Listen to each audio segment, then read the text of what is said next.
Assalamualaikum warahmatullahi wabarakatuh. Innal hamdalillah nahmaduhu wa nasta'inuhu wa nastaghfiruh wa na'udzu min syururi anfusina wa min sayyiati a'malina. May yahdihillahu fala mudhillalah wa may yudlil fala hadiyalah. Asyhadu an la ilaha illallah wahdahu la syarikalah wa asyhadu anna Muhammadan abduhu wa rasuluh la nabiyya ba'dah.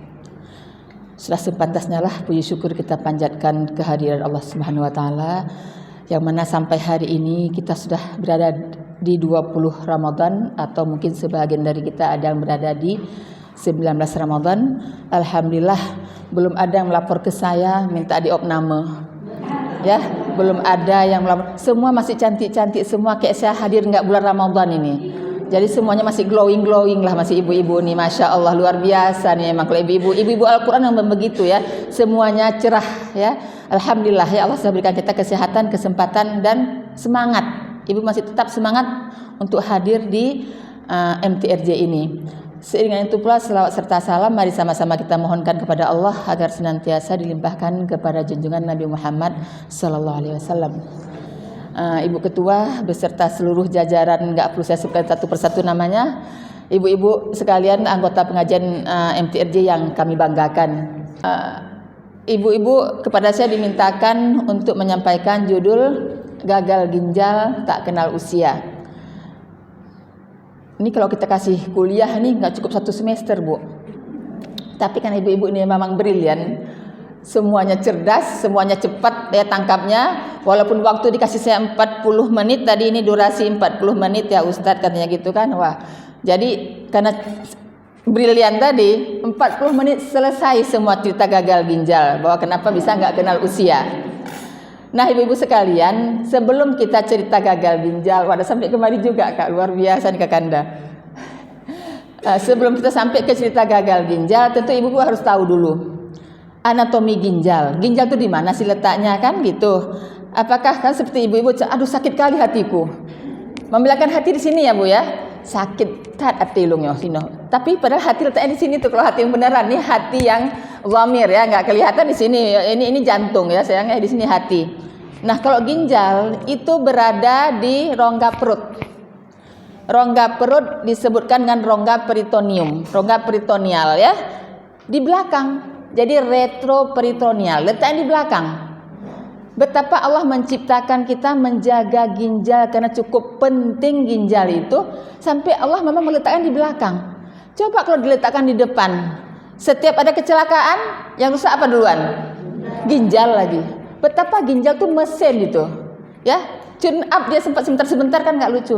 Tetapi Allah letakkan di dalamnya, di depannya itu ada usus, ada lambung, ada hati, yang semua bisa melindungi ginjal di belakangnya. Ini di belakang letaknya. Makanya jarang-jarang kalau kecelakaan langsung yang pecah ginjalnya. Tapi kalau usus pecah biasa kan, nggak apa-apa. Usus yang bukan nggak apa-apa maksudnya nggak bahaya, bukan maksud saya. Kalau usus terjadi trauma bisa dipotong, pendek sedikit ususnya masih lumayan. Tapi kalau ginjal harus dibuang, masya Allah. Cukup bahaya ya kan. Nah jadi ibu-ibu sekalian, ginjal tuh letaknya di rongga perut bagian belakang, sehingga sering disebutkan rongga retroperitoneal. Nah besarnya semana rupanya? Besarnya sebesar genggaman kita ini ha. Lu anak kecil ya kecil lah masih besar. Sebesar genggaman masing-masing. Itulah genggaman, itulah ginjal.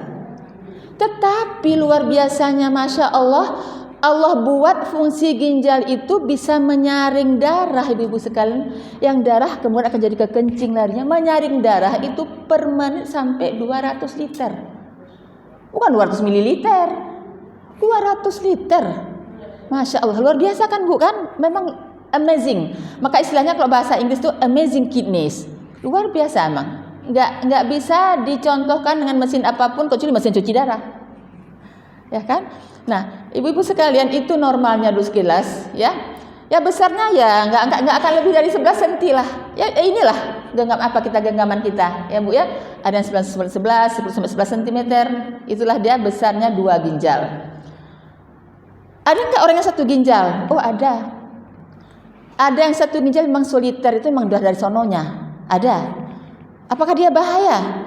Allah ciptakan dengan 1 ginjal dia bisa hidup kok. Alhamdulillah. Dan terbuktinya di mana? Terbukti orang-orang yang mendonorkan ginjalnya kepada sesama, kepada keluarganya, tinggal satu ginjalnya dia bisa hidup kok. Tetap masih bisa menyaring. Artinya apa? 200 liter itu larinya ke satu ginjal, mampu. Nah, yang ada 2, satunya berbatu, satunya enggak, masih aman juga. Masih bersyukur. Ya kan ibu sekalian? Nah, hari ini ibu-ibu sekalian, ibu udah bapak satu ini ya. Tapi enggak apa Ananda ya, bukan bapak, masih Ananda ya. Jadi ginjal itu kita seringkali kita sepelekan, enggak terlalu sibuk kita. Kita lebih sibuk dengan jantung hari ini. Kalau sakit jantung terus rasanya wah, hebat nih sakitnya, sakit jantung. Agak wah dikit lah ya, sakitnya sakit jantung ya, sakit kelas tinggi orang high class. Sakit ginjal, aduh ginjal pula rusak lagi ya. Sakit ginjal kita sering sepelekan. Kok bisa pada anak-anak sih kok sakit ginjal? Maksudnya nggak kenal usia, bukan berarti harus di anak-anak. Artinya bahwa bisa anak-anak, bisa dewasa, bisa dewasa muda, bisa tua kali. Bisa. Selama ginjal masih mampu bekerja, masih mampu beradaptasi, masih mampu mengkompensasi, alhamdulillah nggak ada masalah. Nah, kita ambil dari usia yang anak-anak dulu. Kenapa sih? Itu yang paling sering mungkin kita sepelekan. Kalau sudah tua sakit ginjal, penyebabnya banyak. Nanti kita cerita. Kalau pada anak-anak itu seringnya apa sih? Saya baru lagi kemarin dulu hari hari Kamis datang pasien saya dari Takengon, Ibu. Umurnya masih 22 tahun. Tapi sudah cuci darah udah hampir 6 bulan di Takengon. Dia datang ke tempat saya mengharapkan memang gimana caranya adik saya nggak usah cuci darah lagi, dokter. Jadi saya tuh supaya meyakinkan, saya sudah tahu tentunya begitu masuk pasien sudah nampak ini pasien cuci darah, udah tahu kita ya mukanya mulai lemes, nampaknya pucat, itu udah tahu tanda-tandanya. Tapi saya buktikan sama anak ini bahwa ginjalnya masih bisa lagi difungsikan atau tidak. Kita harus buktikan. Kita nggak boleh bicara hari ini nggak ada fakta, nggak bisa. Kita bicara pakai fakta. Nah, pasien saya USG, langsung saya imaging, naik ke tempat tidur saya USG. Saya panggil ayahnya sama kakaknya, kebetulan datang, saya kasih nampak. Nah, ini loh ginjalnya. Saya sering sekali pasien-pasien yang bawa keluarga yang sudah harus cuci darah ataupun sudah rusak ginjalnya. Saya bilang bonus naik ayahnya atau naik kakaknya. Supaya tahu mereka membandingkan. Karena ini kan dua-dua udah rusak ginjalnya. Karena pertanyaannya sama si keluarga itu begini, dokter sudah dua-dua rusak ginjalnya. Kalaulah dua-dua belum rusak, nggak cuci darah. Kan masih kompensasi satu lagi, ya kan Bu kan? Kan masih ada 2, yang satu rusak, satu enggak, masih bisa kompensasi. Allah sudah memberikan kompensasi. Sama kayak kita paru-paru tiba-tiba ada infeksi, udah penuh cairan, satu lagi masih bagus. Pasien tenang aja tidur, nggak sesak dia baru sesak kalau 2-2. Nah ini sama ginjal ini juga apa 2-2 dokter? Iya 2-2 sudah nggak mampu lagi bekerja. Saya sering sekali suruh mereka naik, salah satunya keluarganya ini bonus, saya bilang saya USG. Nah, saya matikan satu USG yang satu ginjal yang si pasien, nanti satu si pasien, satu lagi saya lihat. Nih, ini ginjal anaknya, ini ginjal bapak. Lihat, beda enggak? Ini ada masih bagian tengahnya, ini masih bagian pinggirnya masih bekerja untuk menyaring darah kita. Untuk menjadi yang dibuang lewat kencing, yang masih bagus ditarik lagi. Itu fungsi ginjal salah satunya. Nah, ternyata emang baru tahu dia. Masih dokter tolonglah, kan bisa begitu ya. Dokter tolonglah. Kalau bisa obat aja untuk adik saya, masih muda sekali. Sambil saya imaging, saya tanya, "Kamu ini dulunya suka minum yang apa ya?" Saya bilang gitu. Apa, Bu? Enggak harus soda, enggak soda. Kalau soda aja mungkin masih ini. No. Di atasnya apa? Kayak seperti saya nggak boleh menyebut nama ini. Minum berenergi toh? Ya Ibu ya. Ya, mungkin Ibu udah tahu ya. Dia sering sekali minum itu, sering sekali. Jadi ibu-ibu sekalian, sering sekali kita itu kan memaksa diri. Ini capek nih kan, dia berkebun, anak muda masih, tapi udah hebat, dia berpenghasilan dia ya. Nah, biasa orang Takengon walaupun kuliah walaupun apa dia tetap punya kebun kan begitu. Supaya dia kuat, dia pulang kerja, dia pulang apa dia bisa tetap ke kebun, minum berenergi. chest plank langsung kan, mendadak langsung bisa. Sama dengan seperti kenapa beberapa pasien kita dari driver, dari supir juga begitu, supaya kuat minum berenergi. Itu saja, bukan air putih yang diminum, tapi minuman yang dia langsung bilang. Begitu saya bilang, kamu suka minum apa ya gitu, langsung disebutnya nama minumannya. Nah ini loh Pak, saya bilang kayak gitu. Anak-anak yang kita sering sekali, dia pandai-pandai di antara teman mungkin dia dapatnya berita itu kan. Dan minumannya nggak terlalu mahal juga, masih bisa dikonsumsi oleh semua orang ya, nggak mahal. Dia nggak terasa, dia terasa cuma yang enaknya saja. Tanpa sengaja dia sudah memaksa ginjalnya supaya untuk bisa bekerja. Ditambah lagi dengan yang lain-lainnya, tentu kalau sakit minum obat nyeri kan begitu kan. Sering sekali kita tanpa sadar sedikit sakit minum obat nyeri. Tapi kalau karena obat-obatannya itu biasanya di usia tua, nggak langsung di usia muda. Tapi beberapa pasien kita yang minum minuman energi sering sekali di usia muda, memaksa ginjal. Kita nggak usah tahu kan bagaimana mekanismenya lah. Ibu-ibu juga nggak mungkin saya kuliah kedokteran di sini. Yang jelas minuman energi itu bahaya sekali untuk ginjal, jelas bahaya. Itu yang harus dicamkan. Yang paling aman ya air putih lah, yang paling aman. Ya kenapa memang harus kopi boleh, teh boleh, nggak ada masalah. Malah kopi itu membuat kita bisa lebih refresh kan, karena ada kafeinnya. Kenapa salah? Nggak salah. Kopi untuk otak bagus. Yang tak bagus untuk perut, mungkin kalau perutnya nggak beres. Kalau perutnya beres juga nggak apa-apa, nggak salah itu. Kita lebih fresh ya, minum teh lebih fresh, tapi tetap diimbangi dengan minum air putihnya. Nah, itu contoh pasien yang saya bilang ke praktek. Ada lagi yang lain Ibu, ada lagi yang lain. Ibu sering melihat anak-anak yang datang ke dokter anak itu dengan tiba-tiba mukanya bengkak, kakinya bengkak, bangun pagi tiba-tiba udah matanya sipit. Nah, ini kenapa pula?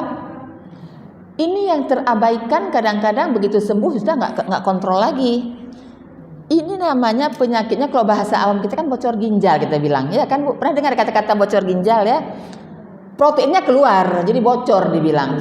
Kalau bahasa cantiknya, bahasa kedokteran itu penyakitnya ini sindroma nefrotik. Ya, sindroma nefrotik itu ditandai dengan udah pasti ya UD artinya bengkak seluruh tubuhnya. Kalau kita cek proteinnya keluar dari kencing itu sampai lebih dari 3,5 gram, banyak sekali pengeluarannya. Kemudian kadang-kadang begitu kita cek di darahnya juga proteinnya jadi rendah ya, jadi hipoalbuminemi dia. Bangun pagi cairannya menumpuk di sekeliling mata kan, tidur begini ya, dia akan mencari tempat yang mana yang agak longgar. Yang paling longgar itu memang di bawah mata. Ibu nangis sebentar aja, sedihnya luar biasa, bengkak mata. Tahu tetangga, ternyata baru siap nangis, ya kan? Langsung bengkak. Apalagi kalau tidur semalaman, cairan balik ke mata. Ini adalah penyakit autoimun. Ya Bu, autoimun nggak ada salah apa-apa. Nah ini kebetulan tubuhnya sendiri memang, ya nggak menular. Tubuhnya sendiri memang yang ya qadarullah Allah berikan dia penyakitnya jadi penyakit sindroma nefrotik. Nah ini kalau dibiarkan nggak dibuat yang benar Bu, satu waktu banyak pasien kita hari ini Ibu bolehlah sekali pergi lihat. Ini kan sudah ada klinik Dr. Fitri nih, klinik ayah bunda. Coba lihat di hari kemarin saya visit hari Kamis, itu ada anak gadis 2 di sana. Anak gadis loh Bu, itu sudah 55 tahun HD-nya. Yang satunya itu dari sindroma nefrotik. Yang paling pinggir dekat pintu, kita perlu juga wisata rohani itu salah satunya ke tempat rumah sakit. Betapa kita bersyukur ya dengan keadaan ini. Nah, keadaan kita sekarang alhamdulillah diberikan sehat. Anak itu yang paling pinggir itu nanti itu sindroma nefrotik. Dia masih minum obat untuk bocor ginjalnya. Tetap kita berikan walaupun sudah cuci darah. Masih muda sekali, masih baru kuliah. Dia kena baru kuliah, tapi kalau nggak salah saya selesai juga kuliahnya. Dan anak itu hari ini Ibu bisa jumpai dia kerja di Suzuya. Semangat. Saya salut, ibunya kalau nggak salah ada ikut kajian di sini saya lihat. Tapi di rumah saya sering pergi, anak ibunya datang. Nah, apa yang saya sampaikan Bu? Inilah kadang-kadang kita tidak ngeh dengan kesehatan. Ini ngeh sebenarnya ibu ini sibuk ngeh. Tapi maksud saya ada kasus-kasus tertentu yang dari anak sudah bisa jatuh ke cuci darah. Itulah gagal ginjal. Nah, yang satu lagi anak gadisnya sudah cuci darah sudah 5-6 tahun. Itu bukan begitu, itu kuliahnya di kalau nggak Politeknik Unimal. Ya ngeri juga teknik sekolahnya bagaimana tuh capeknya dia. Ada 2 anak gadis kami yang kuliahnya di teknik. Alhamdulillah yang satu sudah selesai juga dia menyelesaikan sekolahnya, minimal dia sudah tamat lah, dia bangga lah sudah selesai. Nah itu ibu sekalian, waktu kecil-kecilnya ini tensinya sering tinggi. Malah salah satunya tuh orang tuanya tuh angkatan. Nggak percaya kalau anaknya ini harus cuci darah. Kan 2 saya katakan tadi. Ya, yang satu, dua-dua darah tinggi nih. Dua-dua darah tinggi. Yang satunya ini orang tuanya tuh aparat. Yang satunya lagi ini mungkin keluarga di sini ya. Maaf kalau nanti ikut saya nggak sebut namanya ya. Ada keluarganya di sini. Dia itu kuliah dan sering darah tinggi. Baru tahu darah tingginya setelah dioperasi usus buntu. Baru tahu di situ. Jadi itu 1 bulan loh ibu saya meluruskan ke keluarganya, terutama ke ayahnya, bahwa bukan gara-gara dokter bedahnya. Nggak pernah periksa selama ini. Dokter bedah pun waktu itu harus diperiksa, harus langsung dioperasi. Kenapa? Karena kasusnya memang kasus akut. Kalau akut nggak segera dioperasi, usus buntunya pecah lebih hebat lagi. Nah setelah operasi barulah ketahuan, kan darurat tadinya, pesan penanganan penting aja.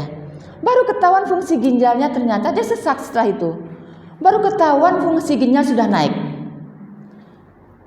Untuk melihat fungsi ginjalnya itu dalam tubuh kita ada pemeriksaan namanya ureum dan kreatinin. Ibu ingat aja pupuk urea deh. Ibu pernah lewat PIM? Pernah tahu ibu dulu entah 10 tahun yang lalu waktu bocor, ibu cium bau apa? Bau apa? Bau kencing, bau pesing, bukan bau minyak. Bau urin, bau kencing ya. Bau kencingnya itu karena kenapa? Urea itu dikencing, dibuang. Nah itu tinggi, nggak dibuang. Orang-orang gagal ginjal, fungsi ginjalnya itu tidak bekerja. Jadi salah satu fungsi ginjal, tadi lupa saya sampaikan di awal, salah satu fungsi ginjal itu adalah menjadikan darah yang disaring itu menjadi urin, membuang cairan yang tidak bermanfaat. Ya ibu-ibu. Nah itu dia tadi. Ini nggak tahu, nggak pernah diperiksa. Dan mungkin dokter waktu operasi pun nggak kali dengan tekanan darahnya yang tinggi. Yang penting kan operasi dulu selesai. Setelah itu baru tahu. Oleh keluarga merasa tidak puas, dibilang ada gagal ginjal, langsung bawa ke Penang. Kan gitu ya. Kalau kita di sini kan terlalu cepat emang second opinionnya nggak mau di dalam negeri. Saya nggak tahu gimana lagi saya membuat supaya yakin dengan dokter-dokter Indonesia. Langsung ke Penang. Di Penang juga disuruh cuci darah. Jadi pulang kemari ketemu saya kan, kalau udah dari Penang, kalau udah keputusannya cuci darah, mau nggak mau ketemu saya lagi. Tetap kita putuskan yang sama. 1 bulan loh bu, saya meyakinkan nggak usah ketemu dokter bedahnya, sudah betul ini semua. Kesalahan kita apa ibu? Nggak pernah melihat kesehatan anak. Tensi itu merasa kalau kita aja yang perlu tensi. Anak-anak kan rata-rata normal lah, 110 paling juga kan begitu kan bu ya. Coba ke dokter anak, mungkin kalau anak masih kecil-kecil sekali nggak mungkin lah ditensi. Tapi kalau udah mulai anak bukan dewasa, maksudnya anak mulai remaja, nggak salah kita minta tensi. Kenapa rupanya? Memang sudah waktunya. Itu yang terus menerus. Kenapa dia bisa hipertensi? Kita nggak pernah menyangka anak-anak yang di awal waktu kecil-kecil masih lompat-lompat, masih lari-lari ini sering ada infeksi di kerongkongan. Sering kan anak-anak infeksi batuk, sakit nelan itu udah biasa itu. Nah, kuman yang ada di kerongkongan ini ibu-ibu sekalian, dia punya lapisan juga di kerongkongan ini.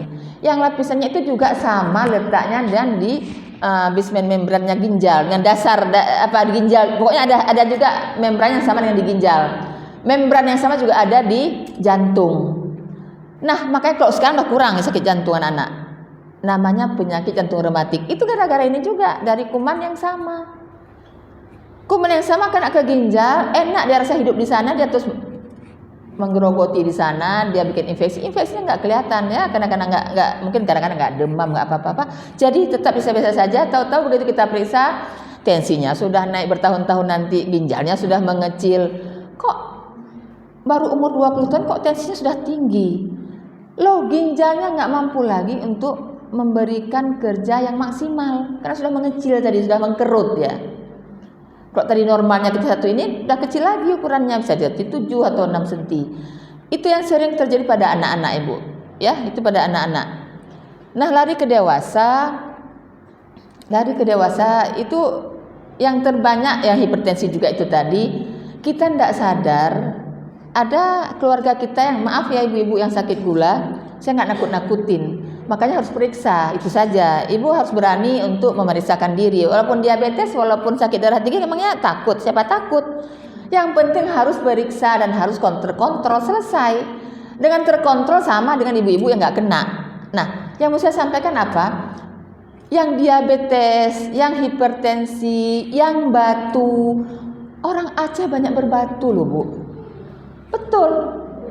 Saya waktu pendidikan di Medan, kami sampai buat anekdot. Kalau orang Aceh tiba-tiba meninggal di jalan, nggak dapat kita ini orang mana yang meninggal, KTP-nya tak ada, tidurkan aja dia. Kita USG. Kalau ada batu Aceh lah itu kan saya sampaikan begitu kan di sini kan di pengajian. Memang begitu, orang Aceh rata-rata memang ada berbatu. Gitulah kira-kira anekdotnya. Nah, batu di Aceh ini kita sering berobat kayak tubit. Merdeka. Begitu dia keluar, ada keluar kencingnya sudah keluar batu sedikit atau ada berdarah sedikit, kemudian enggak lagi, dia lupa bahwa ini masih ada beribu batu di belakang yang akan tercetak. Itu enggak terpikir kita. Jadi waktu ke dokter, kali tubit batu aja dokter. Padahal dia enggak tahu bahwa ada batu lagi sisa di belakang. Nah, batu inilah yang berkali-kali berputar-putar di situ-situ aja, batunya jadi infeksi, infeksinya di batu. Jadi bukan batu aja menjadi gagal ginjal, infeksi akibat batu pun jadi batu lagi, namanya batu sturfit. Itu lagi, jadi berputar-putar di situ lagi, infeksi lagi. Akhirnya begitu datang ke kita, masih kadang-kadang usianya nggak tua-tua amat lah, 40-an ya. Begitu kita lihat ibu-ibu sekarang sudah terjadi gangguan ginjal. Begitu kita periksa, uriumnya naik, kreatininnya naik, orangnya pucat. Begitu kita cuci darah, semua nggak ada mau. Siapa yang mau cuci darah? Keputusannya. Sering sekali kalau batu itu pastinya nggak langsung ke saya, lewat bagian bedah. Dokter bedah baru konsul ke saya, karena kan pengen buang batu tadinya, ya. Begitu mau buang batu, dokternya mau operasi, dokternya harus periksa dulu fungsi ginjalnya, nggak boleh langsung dioperasi, baru konsul ke kami. Nah ternyata sudah ada batu di sana. Itulah yang sering. Kadang-kadang setelah dioperasi ibu sekalian, malah kita kirim ke Banda Aceh. Pasiennya sudah aman, lupa kontrol. Ini lagi ibu-ibu sekalian, kalau ada keluarga-keluarga kita yang sudah dengan penyakit demikian, jangan lupa kontrol. Waktu dia ini baru kejadian sebulan yang lalu juga, banyak sekali kasusnya ibu sekalian. Perempuan 3 bulan yang lalu kami cuci darah hanya 2 kali tok. 2 kali cuci darah untuk persiapan operasi. Setelah dioperasi oleh urolog, pasiennya jadi waktu itu harus dikonsulkan karena nggak ada alat, balik ke Banda Aceh. Sampai Banda Aceh, alat yang kami pasang di sini untuk cuci darah nggak perlu lagi, cabut. Oh, sebelum Banda Aceh kami cabut, karena udah bagus. Dikirim ke Banda Aceh masih tetap bagus. Setelah di Banda Aceh pulang kontrol sebulan dia diopname di Jainal Abidin, pulang ke rumah. Ya. Kemudian setelah ada gejala baru sibuk kita masuk opname lagi, masuk ke bagian bedah. Bagian bedah akan konsul ke kami lagi, sudah harus cuci darah lagi. Ini yang kami sayangkan memang. Sebenarnya yang sudah akut itu persiapan operasi. Kalau bagus hasil operasinya, masih bagus fungsi ginjalnya, cuci darah nggak perlu. Selesai. Tapi kalau lupa tadi, merasa sudah aman, ginjal sudah dibuang batunya, lupa kontrol. Lupa kontrol inilah yang sering sekali kejadiannya nanti balik lagi. Itu pada usia dewasa. Darah tinggi, kemudian juga gula yang nggak terkontrol. Tolong ibu-ibu sekalian, sekarang kita hidup di zaman yang serba fast. Ya, fast food ya, itu udah menjadi bagian enaknya anak-anak muda. Ya kan Bu, anak-anak muda mana ada sekarang lagi belajar buka puasa pakai air putih dulu. Kurma dulu 2-3 biji. Mana ada, enggak ada. Walaupun ponakan saya di rumah itu tetap gitu. Jadi udah tahu mana teh yang paling enak di sini. Periksa, coba beli, nyawa mau rasa dulu. Ternyata biasa-biasa aja, tapi itu cukup enak sama mereka. Ya kan, minuman-minuman yang semuanya minuman yang jelas kalau masih teh masih oke lah, alhamdulillah. Tapi yang lain-lain itu sering sekali cara makan yang salah.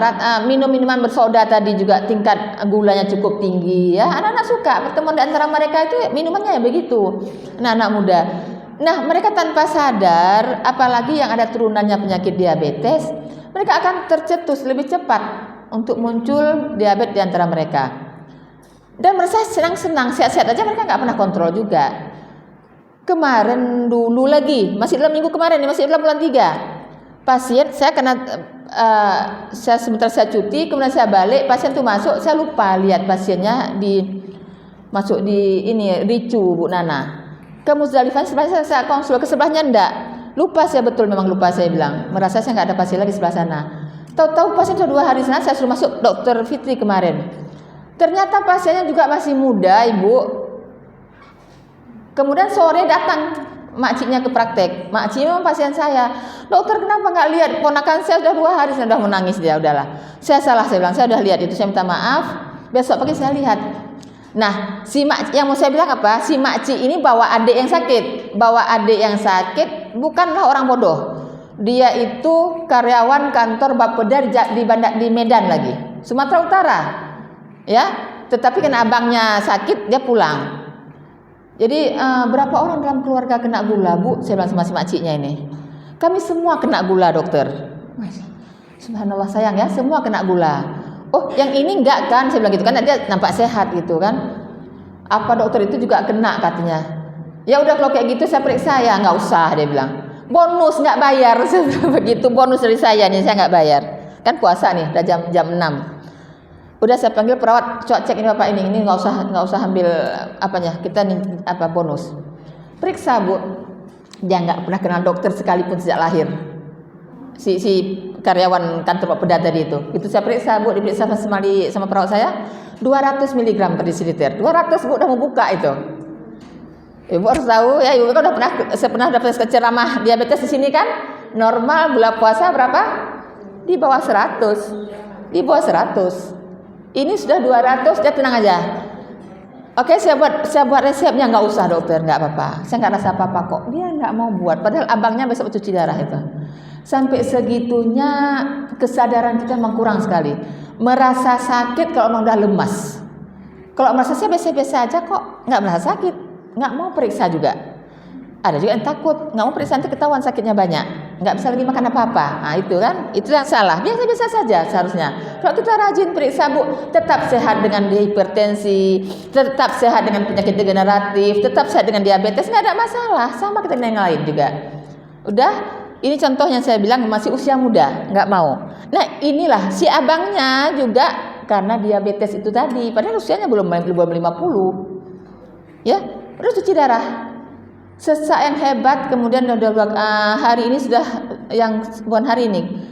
Kemarin dulu saya cuci hari Kamis sama Selasa, alhamdulillah sudah bagus, sudah bisa duduk manis. Ya, kalau enggak sesak sekali, Bu. Kita sedih sekali.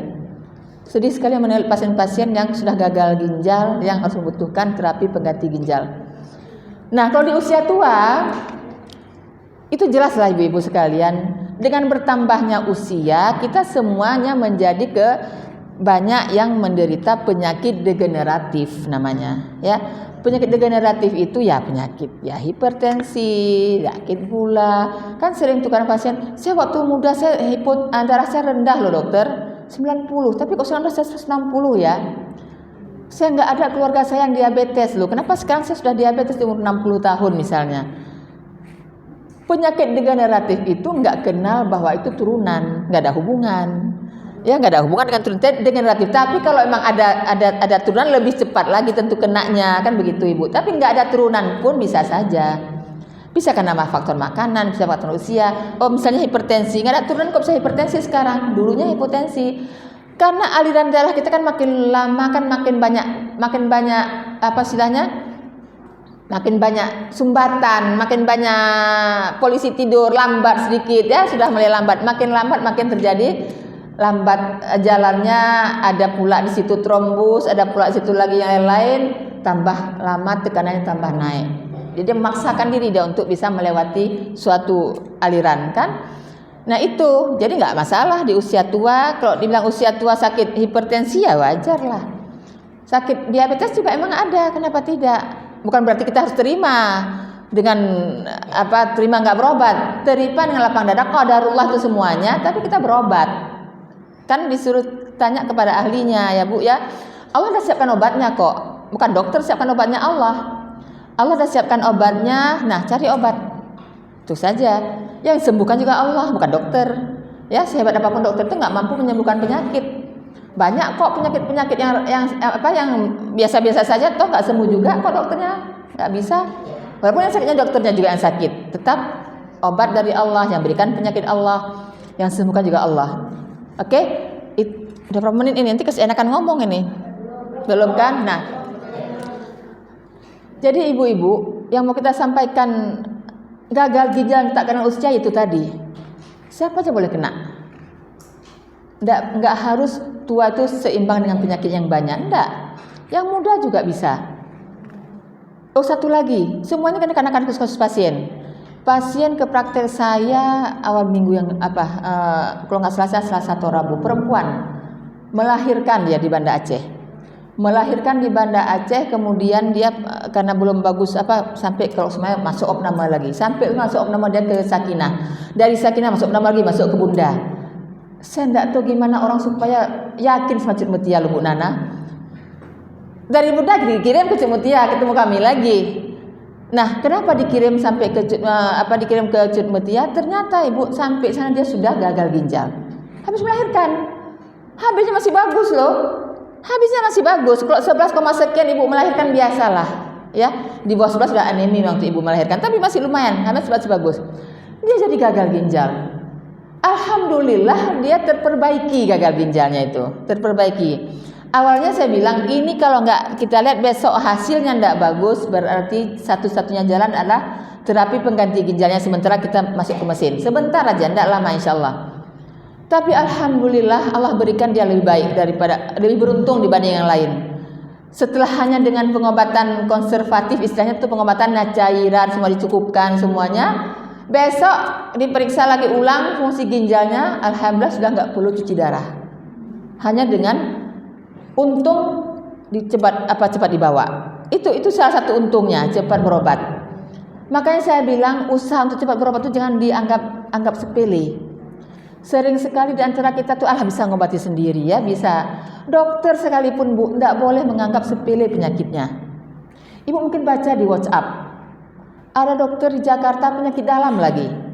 Meninggalnya bukan gara-gara ya, itu pada Allah semua. Artinya dia menderita penyakit demam berdarah. Ujungnya meninggal. Itu ahli penyakit dalam. Qadarullah memang dia sudah waktunya, nggak ada cerita, itu sudah waktunya. Kita nggak bisa pungkiri semua pun. Cuma maksud saya penyakitnya tuh maunya itu teratasi. Soal meninggal tuh urusan Allah memang. Makanya jangan dianggap sepele dengan demam yang sebentar masih bisa lah demam. Sekarang hebatnya ibu, demam tipes saja, demam tifoid ataupun DBD nggak kayak dulu lagi khas. Tapi bu khas.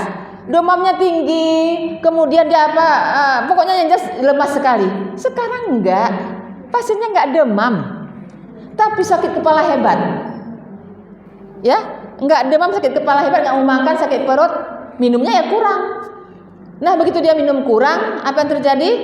Dehidrasi. Dehidrasi kalau dia enggak berlama-lama jadi enggak kencing. Enggak kencing nanti jadi apa? Gangguan ginjal lagi. Makanya ujungnya tetap ke ginjal, Bu. Ginjal terus kita pelihara selalu, saya bilang harus kita pelihara. Minum itu, Bu, mesti menjadi apa kita ya? Menjadi kebiasaan yang terus dibiasakan, yang enggak boleh dilupakan. Bangun tidur mulai dengan segelas air putih itu biasakan terus, ya, terutama nih masih anak-anak muda nih. Ya sayangnya, biasakan dengan segelas air putih itu wajib kita minum. Ini ceritanya di depan ibu-ibu jamaah yang nggak sakit ginjal. Jangan nanti ibu tiba-tiba ada muncul di kelompok komunitas pasien ginjal, saya bicara kok lain, dokter dia ngomongnya kok lain, di depan kami lain, di depan orang ginjal lain. Di depan pasien ginjal saya suruh minum, saya batasi. Minumnya cuma boleh 500 ditambah kencing yang keluar. Coba itu. Sedih kali kan Bu, kan orang gagal ginjal kan? Mereka menengok kita minum air nggak usah teh manis lah, air dingin aja lah. Rasanya kenapa lah saya nggak bisa minum itu ya. Mereka sedih sekali. Mereka dengar temennya bisa kencing, dia nggak bisa kencing, sedih sekali. Itu sering sekali kami dapatkan bahwa yang dehidrasi ini gara-gara mencret kalau dulu. Sekarang udah jarang yang mencret sampai dehidrasi ya. Dulu Bu, kami itu ditekankan waktu pendidikan. Pasien yang dengan mencret nggak perlu tanya berapa kali mencretnya, makanya kalau itu tujuan utamanya lah begitu ya, tanya boleh-boleh aja. Berapa kali mencretnya nggak perlu, mencret pasti keluar. Kenapa takut kesana mencret? Biar dia keluar. Diare mengenai tusuk kuman semua biar keluar. Yang perlu ditanya apa? Apa yang perlu ditanya? Kencingnya. Jadi kalau ibu ada sakit di rumah, ada yang demam, kapan terakhir kencing nak? Mesti tanya kapan terakhir kencingnya. Sederhana kali pertanyaannya, kapan terakhir kencing nak? Itu saja. Ada pasien yang dehidrasi bu, dari pagi kencing sekali, baru kencing lagi malam. Itu jangan dianggap bahwa enak sekali, nggak perlu ganti pampers, nggak perlu bolak-balik bantu ke kamar mandi. Bahaya sekali. Itu karena kenapa? Darah nggak sanggup lagi diperfusi sampai ke ginjal, sehingga ginjal nggak mampu lagi menyaring darah yang berputar tadi, kurang. Apa yang mau diputar? Itu udah rusak ginjal. Nggak ada, putar tetap putar, tetapi nggak ada yang diputar, ya kan? Makanya rusak si mesin tadi karena nggak ada yang diputar, airnya kurang. Makanya ibu-ibu cukupkan cairan. Apapun cerita kita itu kalau kurang cairan, kurang makan 3 hari kita nggak meninggal lah. Ya bu ya. Ada orang-orang tuh yang sana tuh mogok makan nggak meninggal dia. Masih bisa kompensasi tubuh. Ya paling mungkin lemas. Kalau cairan sampai 3 hari nggak ada tuh, waduh bahaya sekali. Itu menjadikan gagal ginjal. Nah makanya sering sekali kalau ditelepon sama pasien misalnya, dokter saya kencing, ini dalam bulan puasa nih yang menelpon saya. Dokter saya setelah kencing tadi siang sholat zuhur, asarnya saya udah kencing kok nggak keluar lagi, kenapa ya? Lah itu nggak bisa. Saya bilang ini dia ngomongnya udah mau dekat buka. Kalau ngomong waktu asar saya suruh buka itu. Tadi ngomongnya udah mau dekat buka, ya sudah selesaikan. Dia masih bisa sanggup bicara dari Banda Aceh. Saya bilang segera kejar minumnya. Saya bilang kayak gitu. Mesti kejar minum, masih sanggup. Rupanya sakitnya kan demam. Memang berapa hari lalu demam, tipes. Udah ini kita biasa lah kan Pak pasien udah dekat itu suka saya suruh ke apotek coba, tapi tetap lapor saya lagi. Nah ternyata dia siang tadi luar biasa banyak keringatnya. Orang tipes begitu memang, keringatnya banyak sekali keluar saking setelah demamnya teratasi ya. Jadi diimbangi, seharusnya harus rehidrasi, minum lagi sebanyak-banyak mungkin tentunya ya, supaya teratasi yang kurang cairan tadi. Nah jadi yang puasa ini tadi baru minggu yang lalu tuh ceritanya. Dia minum itu kan waktu udah buka ya, bisa buka puasa nih, karena masih tahan. Buka puasa, saya suruh lapor lagi, Isya lapor lagi. Cuma sedikit keluar kencing katanya. Wah enggak bisa. Kalau enggak kita harus rawat itu, saya bilang. Boleh rawat di Jenderal Abidin atau di Banda Aceh atau pulang ke Usmawe. Ternyata enggak mau untuk rawat, takut lagi kan begitu. Tetap saya kejar minum terus, saya bilang sampai kencing itu keluar. Alhamdulillah ginjal kan masih bagus. Kalau baru kejadian tadi kan, baru kejadian asar tadi nggak kencing lagi. Alhamdulillah masih bagus. Saya tetap aja pantau jam 12 ya biasa kan, telepon tetap aja. Jam 12 lapor. Saya tadi udah berpikir nih kalau nggak ditelepon, saya jam 12 saya telepon ke sana. Ternyata dia telepon, alhamdulillah udah keluar kencingnya. Alhamdulillah udah kayak biasa lagi. Kemarin saya ke Banda Aceh puasa 1 hari ya bu ya, kita ke Banda Aceh. Jadi kita tuh hati-hati sekali bepergian di perjalanan itu, cukupkan cairan juga. Sering sekali orang-orang yang berpergian kayak gitu karena menahan kencing, malas kan kencing bolak-balik.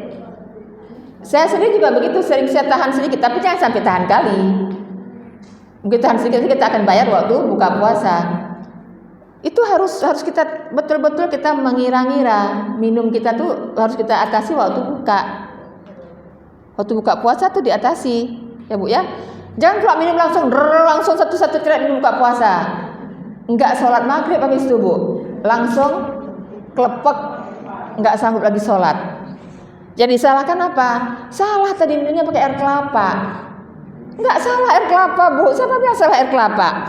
Air kelapa tuh nggak berdosa, dia air mineral banyak mengandung elektrolit, bagus air kelapanya, nggak salah. Yang salah adalah keracunan air. Keracunan air loh, kita minum banyak itu keracunan air, tiba-tiba dalam tubuh kita itu terjadi keseimbangan, jadi pengenceran darah. Kan banyak kali minumnya nih, karena panas sekali, haus sekali, terus aja minum, bukan makan, minum terus dulu. Itu terganggu, makanya sering, kalau sekarang udah jarang lah, sering orang mengikuti kuliah kesehatan udah jarang. Dulu saya ingat ketika kecil saya sering sekali mendengar berita bahwa habis buka langsung klepek, nggak sanggup bangun, langsung rasanya udah lemas sekali. Gimana nggak lemas? Mesin, ini kan perut kita mesin ya.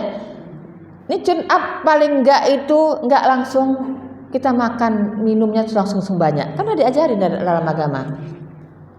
Jadi mesti hati-hati. Enggak ada salah air kelapanya, yang salah minumnya ada kebanyakan. Jadi dehidrasi ataupun batu ataupun penyakit-penyakit apa saya bilang tadi, autoimun, itu semua bisa menyebabkan gagal ginjal. Mungkin ibu pernah mendengar kata-kata penyakit lupus. Pernah dengar penyakit lupus? Itu juga penyakit autoimun ibu ya. Itu juga banyak sekali pasien-pasien lupus jatuhnya ke gagal ginjal. Banyak. Kita jangan heran kok lupus jadi gagal. Kan lupus saya mukanya ini, kemudian bukan di kulit, dia tuh sindrom juga. Dia kena kulit, kena sendi, kena jantung, kena ginjal. Kalau kena ginjal, ujung-ujungnya harus kita lari ke terapi pengganti ginjal. Itu sering sekali kejadian yang begitu. Nah, yang kayak beginilah yang sebenarnya kita tuh harus awas. Nggak semua kita jadi ngerti mengenai kesehatan, itu wajar-wajar aja. Dan saya mohon juga ibu-ibu, mumpung sekarang sudah zamannya sudah zaman IT, zaman gampang dapat berita dari media, ibu percaya begitu saja yang muncul di internet. Ada yang benar, banyak yang benar, tapi juga banyak yang salah. Nggak semuanya juga harus dipercaya. Ya, sekarang sudah ada muncul di internet bahwa gagal ginjal bisa diobati. Nggak, kalau gagal ginjal benar, kalau gagal ginjalnya akut. Kalau gagal ginjalnya sudah kronik, nggak bisa. Tetap harus ketemu dokternya. Kalau masih dia ada kronik, masih bisa kita atasi. Kita nggak juga bukan tukang cuci. Saya selalu bilang sama pasien-pasien, saya bukan tukang cuci. Asal sampai saya takut pasiennya bu. Sekarang emang ngeri juga nih jadi dokter ahli ginjal. Nggak mau ke dokter Rahma. Kenapa? Nanti suruh cuci darah. Jadi sampai ke anak di rumah saya itu. Jadi kan ada orang suka cerita semana di rumah. Bu, orang takut ke tempat ibu. Asal ke tempat ibu langsung cuci. Makan dia cerita. Oh nanti kamu bilang begini. Kalau pergi ke dokter kebidanan pasti melahirkan. Saya bilang kayak gitu. Pergi ke dokter bedah pasti dioperasi. Pergi ke dokter ahli ginjal, karena ahli ginjal yang dibilang penyakit dalam pasti cuci darah kalau sudah perlu. Kalau nggak perlu nggak dicuci darah. Maksud sih, jadi untuk meyakinkan pasien ibu, saya tuh kadang-kadang bersumpah loh dengan pasien ini. Maksud supaya dia yakin betul. Kalau dekat sumpah itu kita bermain kan dia udah takut nih betul ya dokter. Saya bilang kalau saya salah ngomong ibu, saya bilang kalau saya salah ngomong Allah duluan akan menghukum saya bilang gitu.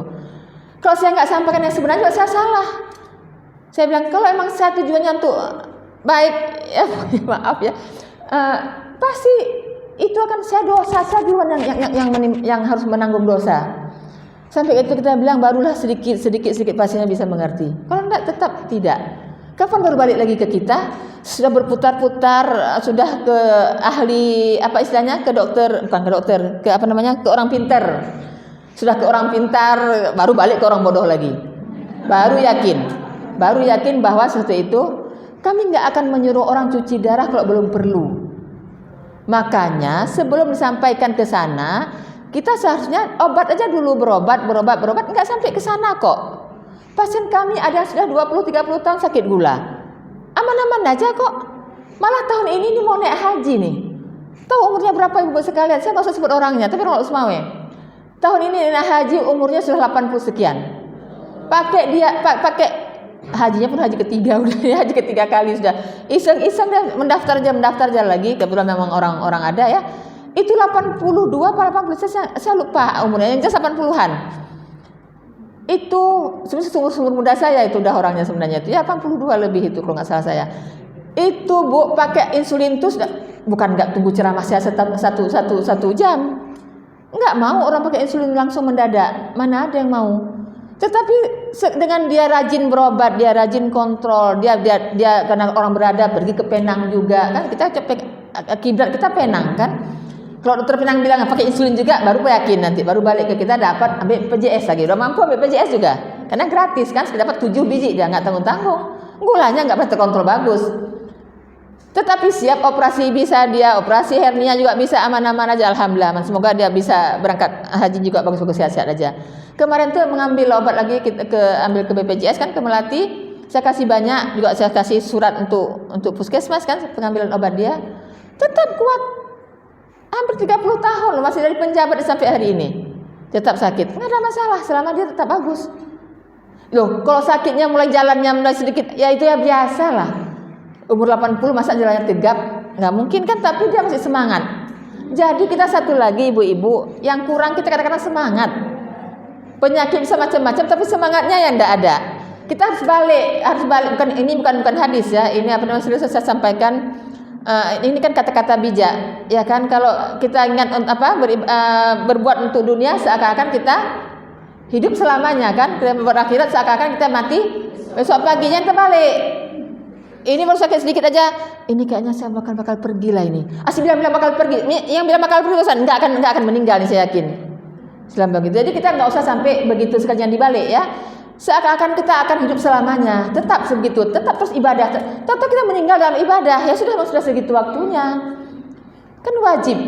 Mati itu kan wajib memang, nggak bisa mau kita apain, memang wajib. Tapi kita mempersiapkan diri sekarang dengan kesehatan ibu-ibu yang prima, insya Allah kita bisa beribadah, bisa lebih prima lagi. Coba kalau ibu tetap dalam sakit, betul memang orang sakit kalau dia dengan sabar dengan penyakitnya juga dapat pahala kan, gugur dosa, betul. Tetapi kita bukan berarti memelihara penyakit itu supaya tetap gugur dosa semuanya, nggak ada guna begitu. Lebih bagus lagi sudah kita berpenyakit, kita tetap berobat, kita tetap sabar, gugur dosa iya, kita sehat iya, kita bisa beribadah lagi, lebih hebat lagi. Itu harusnya kita hadapi sekarang, bukan dengan kita biarkan begitu saja. Allah sudah tua aja kok. Sering loh ibu-ibu orang tuanya ada yang masih umur panjang, itu nggak dibawa berobat sudah dehidrasi juga, itu juga sering. Kenapa? Jadi saya sering ketus.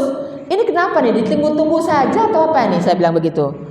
Makin ditunggu-tunggu saja mungkin nggak meninggal dia. Saya bilang begitu. Jadi kadang-kadang ketus memang ngomongnya ini. Saya minta maaf. Nggak akan meninggal karena belum waktunya. Saya bilang begitu. Nah kita cukupkan cairan bu. Kita kejar dia rehidrasi. Saya bolak-balik telepon para pelatih itu. Ayo kejar. Tapi perhatikan jantungnya. Kalau pasiennya tiba-tiba sesak, stop cairan. Berarti jantungnya nggak bagus. Alhamdulillah si nenek 80-an tadi tuh, 88 mungkin saya lupa. Pokoknya udah beginilah, sudah bungkuk banget. Teratasi, jantungnya bagus. Luar biasa orang-orang dulu ini memang Allah buat. Ya Allah jadikan dia tetap jantungnya sehat. Terperbaiki dehidrasi dia, Bu. Kita kasih vitamin, kita kasih aminofilit, semua kita kasih, alhamdulillah dia pulang dengan sehat. Artinya sehat seumur itu. Jadi saya bilang ke pasiennya, ya ganggu ginjal pasti. Ginjal sudah terganggu. Udah sekian lama dehidrasi nggak dibawa-bawa pasti terganggu, ya. Tetapi terganggunya masih bisa kita obati dengan obat-obatan yang nggak perlu cuci darah. Masih, alhamdulillah Allah berikan begitu. Itu sering sekali kami dapatkan di rumah sakit juga begitu. Sering sekali di kampung-kampung itu memang sudah nggak, asal udah sakit udah tua-tua itu nggak dipikirkan lagi. Ada yang selamat, ada yang setelah seminggu dirawat senyumnya jadi besar. Waktu saya datang langsung ketawa besar dan langsung duduk. Rasanya Bu lepas hilang capek semua yang tadi itu. Senang sekali kita. Tapi ada juga yang harus berakhir dengan cuci darah sampai malah berakhir dengan meninggal dunia. Bermacam-macam memang kasus yang kita dapatkan. Jadi memang kita saya ulang berkali-kali, tolong memang kita semua tuh harus awas. Itu saja. Urusan yang menyembuhkan tetap urusan Allah. Oke, baik ibu-ibu sekalian, mudah-mudahan bermanfaat apa yang kami sampaikan. Dan sekiranya ibu ada yang kira-kira mengganjal, kalau ada waktu bertanya sekarang ini kita silakan bertanya. Kalau kapanpun ada ketemu saya mungkin di masjid atau di mana, kami tetap bisa melayani. Mudah-mudahan ibu-ibu tetap bisa mendapatkan ilmu yang benar ya. Mungkin sekian dari saya, semoga bermanfaat. Saya akhiri, assalamualaikum warahmatullahi wabarakatuh.